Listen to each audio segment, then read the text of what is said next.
Help me hit 7,000 subscribers. Support the video with a like and share your thoughts in the comments. I read everyone. Thank you. I'm Milo Carter, 38 years old, and if you had asked me a year ago what the quietest sound in the world was, I would have said something simple. Maybe the hum of the refrigerator in the middle of the night, or the muffled creak of the house settling after a long winter. But now I know better. The quietest sound in the world is a woman you love sitting across from you at the kitchen table, staring into her coffee, and saying calmly, almost gently, "Maybe we should end it." No anger, no tears, just a soft resignation, like she was letting go of something that had already slipped through her fingers months ago. Her name is Elise, 36, brilliant, artistic, the kind of woman who could walk into a room full of strangers and make everyone feel like she had been waiting just to meet them. She used to laugh at everything, bad jokes, spilled coffee, burnt toast.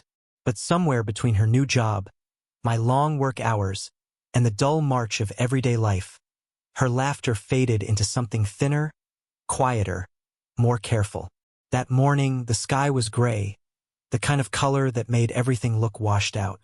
She sat across from me in her oversized sweater, sleeves covering half her hands. She always wore it when she felt overwhelmed. I remember the steam rising from her mug, the way she didn't look at me when she said the words. Maybe we should end it. For words. Soft, unshaken, practiced. My first instinct was denial. The second was acceptance. But the strongest emotion, the one that dug its claws right into my chest, was confusion. We weren't fighting. We weren't screaming. We weren't broken beyond repair. At least, I didn't think we were. What do you mean? I asked, though I had a sinking feeling I already knew.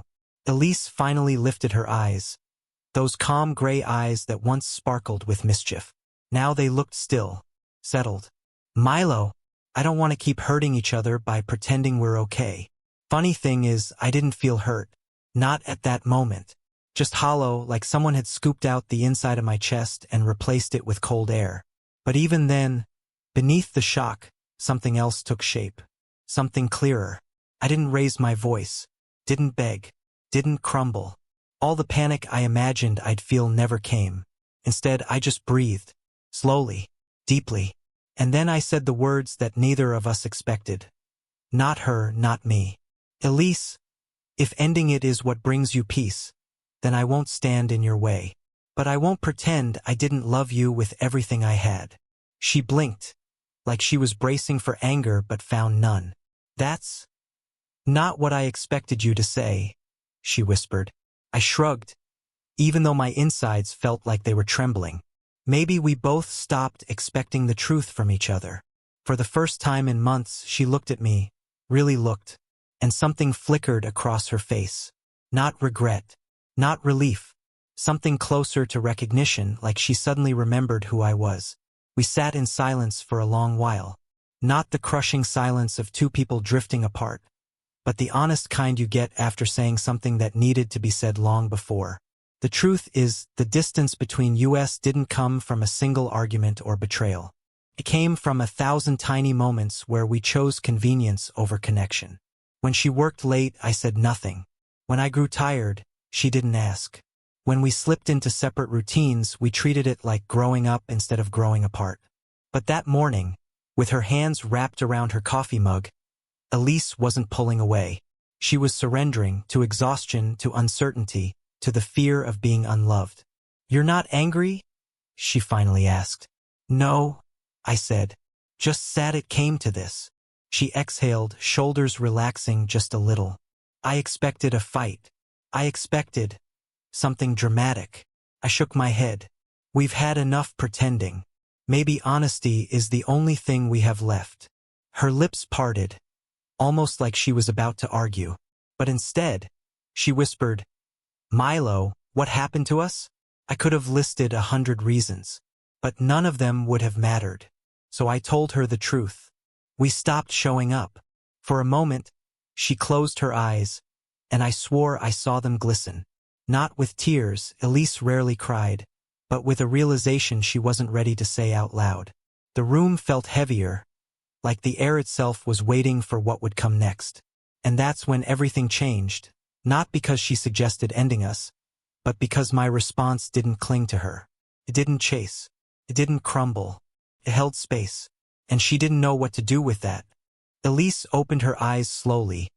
Like she was waking up from a dream, she wasn't ready to leave. Her fingers loosened around the mug, and she pushed it slightly away as if the warmth suddenly felt too heavy to hold. I watched her try to form words, her lips tightening, her brows furrowing the way they did when she was deciding whether the truth was worth the risk. "Milo," she began softly. "I didn't say that because I want to leave you. I said it because I don't know what we're doing anymore." I leaned back in my chair, letting her see I wasn't running from the conversation. For the first time in months, she didn't look guarded. She didn't look like she'd already rehearsed both sides of the argument in her head. She looked human, tired, real. "Then tell me," I said. "What do you want?" Her eyes darted to the window. A thin beam of morning light pushed through the blinds, cutting across her face like a quiet spotlight. She tucked a strand of her brown hair behind her ear, a gesture she used to do absent-mindedly when she was nervous. It had been a long time since I'd seen her nervous. "I want us back," she whispered. "But I don't know if that version of us exists anymore." It was strange, hearing her say she wanted us while also saying she wasn't sure we were salvageable. But that was Elise. She lived in the space between certainty and doubt, always balancing on the thin line of what if. "I'm not asking for the old version of us," I replied. "We can't be who we were 5 years ago, but we can decide who we want to be now." She swallowed hard. "You make it sound so simple." "It's not," I admitted. "But ending us won't make the hard parts disappear either." For a moment, she looked stunned, as if no one had ever told her that love wasn't supposed to be effortless. And maybe that was the truth. We had both silently assumed love should stay beautiful without tending to it, like a garden that never needed watering. Elise pulled her legs up onto the chair, hugging her knees, a gesture she hadn't done since we were in our 20s. Back then, she'd curl up like that while talking to me for hours about things that mattered and things that didn't. Dreams, fears, movies, strangers in coffee shops.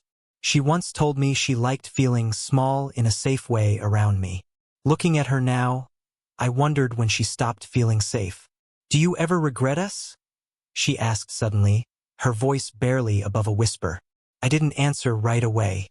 I let the silence do what it needed to, fill the cracks honestly, not awkwardly. "No," I said finally. "I regret the distance. But not us." She lowered her gaze, and her voice broke in the smallest, rawest way. "I thought you stopped loving me." "That's the saddest part," I replied quietly. "I thought the same about you." When she looked up again, her eyes shimmered. Not with tears, but with the fear of what almost happened. One sentence spoken too calmly. One resignation spoken too early. One assumption left to rot in the dark instead of being brought into the light. "You know why your reply shocked me?" she said. "Because you didn't fight for me." I nodded. "Because fighting for you would have meant dragging you where you didn't want to be. I wasn't going to make you stay out of guilt." She let out a shaky breath, like the truth hit somewhere deep and unsteady. "But it made me realize something." "What?" "You weren't giving up," she said slowly. "You were giving me clarity, space to choose without pressure. No one's ever done that for me." That was the moment something shifted, something subtle but unmistakable. The tension between us didn't disappear, but it stopped feeling like a wall. Felt more like a doorway. Elise lowered her feet back to the ground and sat up straighter.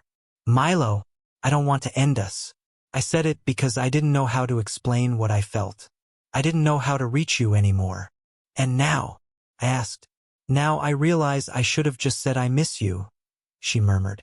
I didn't move. I didn't reach across the table. I didn't make it dramatic. I just spoke the truth the way she had finally done. "I miss you too, Elise." She stared at me for a long time, as if she was waiting for something inside her to settle. Then she whispered, "So, what do we do now?" I thought about the quiet moments we abandoned, the conversations we postponed, the touches we withheld, the apologies we saved for later. I thought about how fragile connection becomes when two people stop choosing each other. We start over, I said. Not from the beginning, just from here. Her chest rose slowly, and a soft, almost disbelieving smile tugged at the corner of her lips. It wasn't the bright, playful smile she used to give me, but it was real, and real was enough. She reached for her coffee, cold by now, and held it with both hands. Do you think we can actually do that? Yes, I said. If we show up, if we tell the truth, if we stop assuming the worst of each other. She nodded, her eyes warm for the first time in a long while. Then, let's try. And just like that, without fireworks or grand gestures, something shifted back into place. Not perfectly, not magically, but honestly. The kind of shift that only happens when two tired people stop running from the quiet truth between them and finally choose to face it together.